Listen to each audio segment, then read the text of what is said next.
Assalamualaikum warahmatullahi wabarakatuh. Halo semuanya, saya Pucitri Widiarti dengan IP 1337431220008. Saya berasal dari kelas reguler A. Pada video kali ini, saya akan menjelaskan tentang identifikasi bakteri patogen pada bahan pangan hewani dan bahan pangan nabati. Pangan merupakan kebutuhan dasar manusia yang sangat berpengaruh terhadap eksistensi dan ketahanan hidup, baik dari segi kuantitas dan juga kualitas.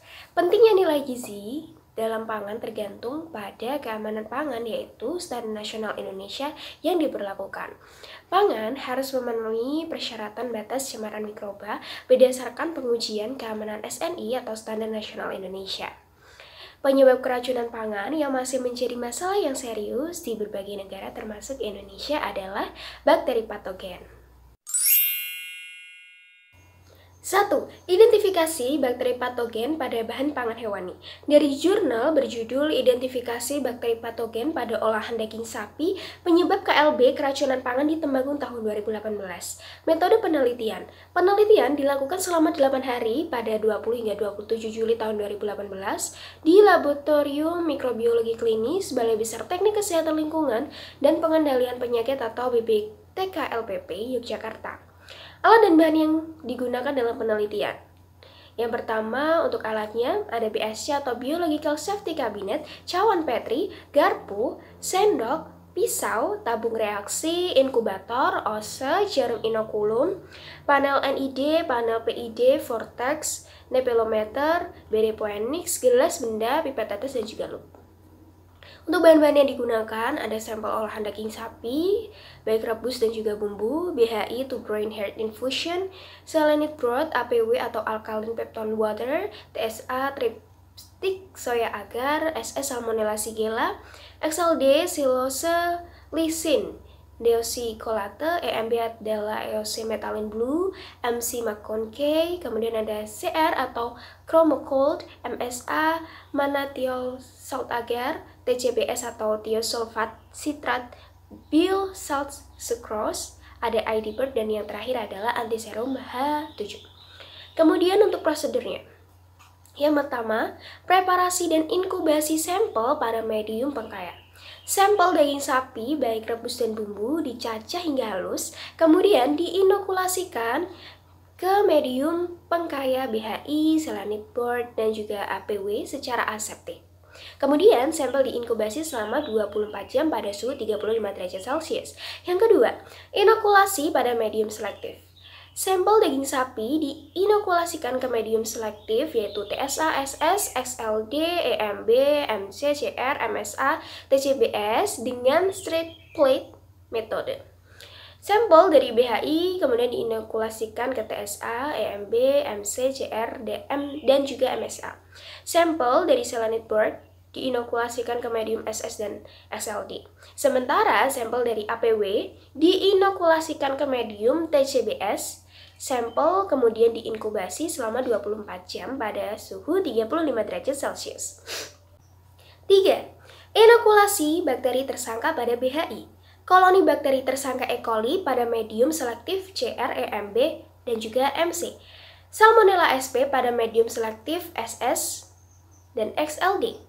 Staphylococcus sp pada medium MSA, Bacillus sp pada medium TSA, dan Vibrio cholerae pada medium TCBS, yang kemudian diinokulasikan ke BHI dengan cara diambil menggunakan ose untuk koloni yang berukuran besar dan digunakan jarum inokulum untuk koloni berukuran kecil secara aseptik pada BSC.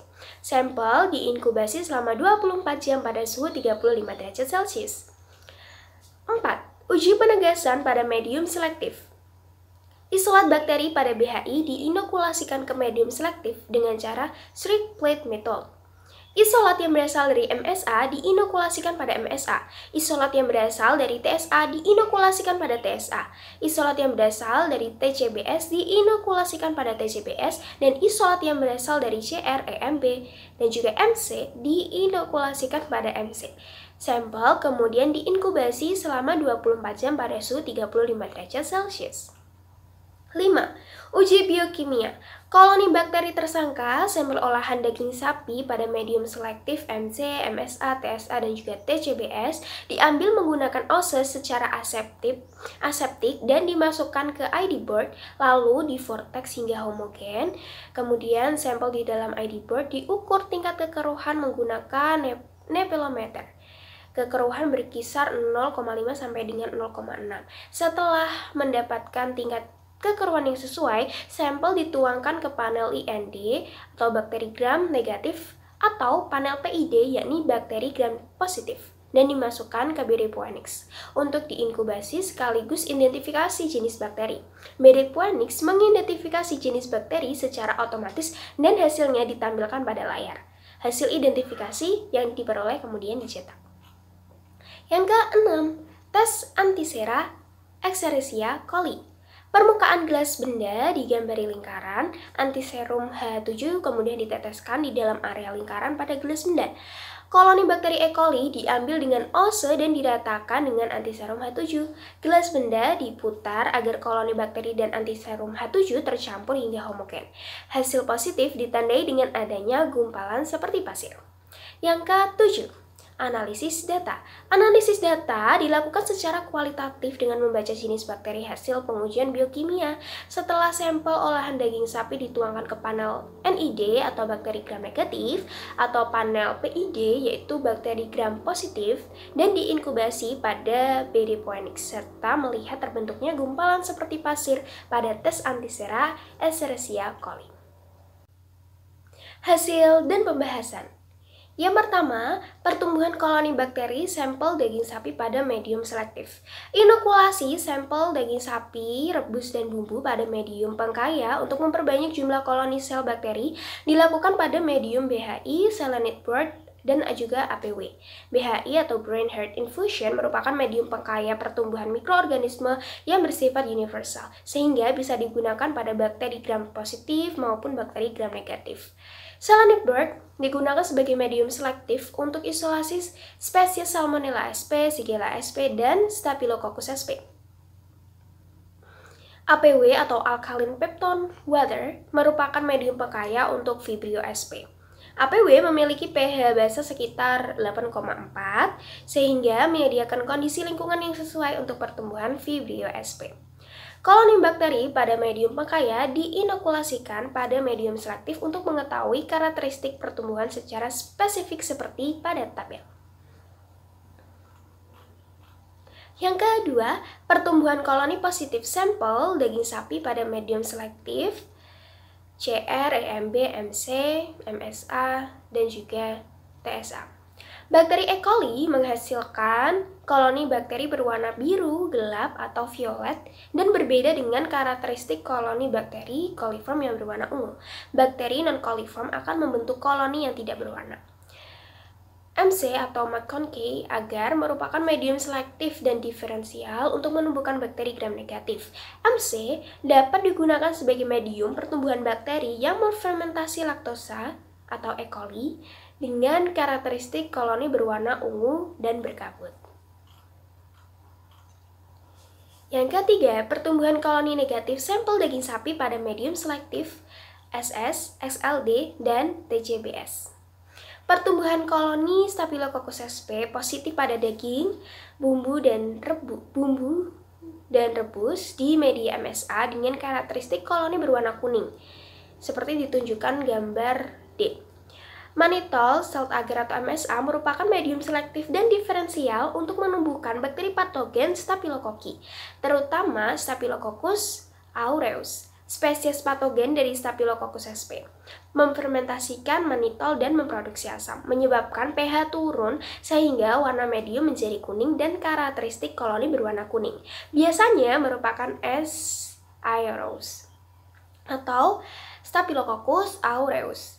Bakteri non-patogen dari Staphylococcus sp dapat tumbuh pada medium ini namun tidak memproduksi warna. Pertumbuhan koloni Bacillus sp positif pada daging rebus di medium TSA dengan karakteristik koloni melebar berwarna putih hingga abu-abu, seperti terdapat di gambar E. Triptik soya agar atau TSA merupakan medium yang umumnya digunakan untuk kultivasi Salmonella typhi dan Bacillus sp. TSA mengandung dextrosa, NaCl, dan agar sehingga cocok untuk pertumbuhan Bacillus sp. Pertumbuhan koloni bakteri tersangka sampel daging sapi pada uji penegasan. Seperti terlihat pada gambar yang saya tunjukkan. Kemudian yang keempat adalah pertumbuhan koloni sampel daging sapi pada uji penegasan, seperti E. coli pada MC, Staphylococcus sp pada MSA, dan Bacillus sp pada TSA.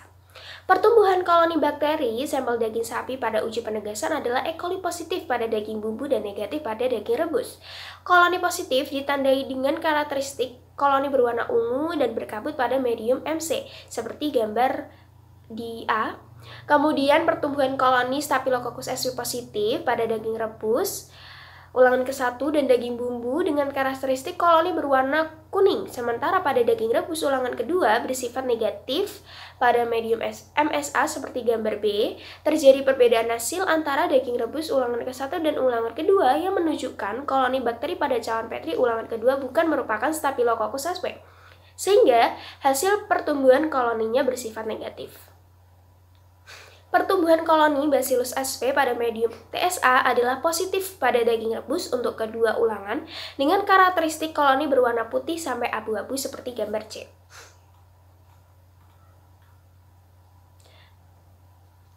Selanjutnya adalah hasil uji biokimia sampel daging sapi pada BD Phoenix. Uji biokimia untuk mengidentifikasi jenis bakteri pada sampel daging sapi menggunakan BD Phoenix. Sampel daging sapi rebus teridentifikasi mengandung bakteri Staphylococcus schizoi, Bacillus thuringiensis, dan Staphylococcus gillinarium. Sementara pada daging sapi bumbu teridentifikasi mengandung bakteri E. coli dan Staphylococcus gillinarium. Selanjutnya ada hasil tes antisera E. coli sampel daging sapi. Didapatkan hasil E. coli pada sampel tidak bersifat patogen. Coli memiliki antigen flagella yaitu H yang memiliki struktur yang panjang. Antigen H memiliki spesifitas serologi yang ditentukan dari epitelnya. E. coli juga mempunyai antigen somatik yaitu antigen O. Berdasarkan peraturan Kepala BPOM Republik Indonesia nomor 16 tahun 2016 tentang kriteria mikrobiologi dalam pangan olahan, batas maksimum cemaran E. coli pada produk olahan daging adalah 10 koloni per gram. Koloni E. coli pada sampel daging olahan yang melebihi ambang batas yang diisyaratkan dapat menyebabkan terjadinya kasus KLB atau kejadian luar biasa keracunan pangan di Temanggung. Kontaminasi E. coli pada daging sapi bumbu kemungkinan terjadi saat proses pengolahan makanan, baik dari penjama makanan, sumber air maupun lingkungannya. Kedua, identifikasi bakteri patogen pada bahan pangan nabati. Dari jurnal berjudul Analisis Cemaran Bakteri Coliform pada Susu Kedelai Tanpa Merek. Jenis penelitian ini bersifat eksperimental dengan pemeriksaan laboratorium. Pemeriksaan secara laboratorium pada sampel susu kedelai meliputi penentuan angka lempeng total atau ALT dan penentuan jumlah bakteri coliform. Penentuan ALT dilakukan sesuai dengan prosedur uji cemaran mikroba SNI nomor 06-7388 tahun 2009 menggunakan medium nutrien agar atau NA melalui pengecaran sampel secara bertingkat 10-1 hingga 10-4. Kemudian diinkubasi dalam suhu 37 derajat Celcius selama 24 jam. Penentuan ALT mengacu pada persyaratan produk kedelai, yaitu total bakteri maksimal 5 kali 10-4 koloni per mililiter. Pengujian bakteri coliform meliputi uji praduga atau presumptive test yang merupakan tes pendahuluan ada tidaknya bakteri golongan coliform menggunakan medium Concave atau MCB. Selanjutnya dilakukan uji konfirmasi atau confirmative test menggunakan medium Brilliant Green Lactose Billboard atau BGLB 2%. Kemudian terbentuknya gas pada tabung Durham dalam media BGLB 2% memperkuat adanya bakteri coliform. Jumlah bakteri coliform didapatkan dari tabel most probable number atau MPN yang memberikan nilai duga terdekat dengan kombinasi tabung yang positif dan tabung yang negatif pada uji konfirmasi. Penentuan status cemaran bakteri coliform mengacu pada SNI nomor 06.8/7388/2009 terkait persyaratan cemaran bakteri coliform pada produk kedelai, yaitu kurang dari 3 mili. Berdasarkan hasil dari pembahasan di atas, dapat disimpulkan bahwa terdapat 5 sampel susu kedelai tanpa merek yang tidak memenuhi persyaratan SNI nomor 06.8/7388/2009 tentang produk susu kedelai, yaitu sampel BCDE. Atau dengan kata lain, setengah dari sampel yang diambil mengandung cemaran bakteri coliform. Sekian video penjelasan tentang saya mengenai identifikasi bakteri patogen pada bahan pangan hewani dan bahan pangan nabati. Semoga video ini dapat bermanfaat. Terima kasih karena telah menyaksikan. Wassalamualaikum warahmatullahi wabarakatuh. Sampai jumpa.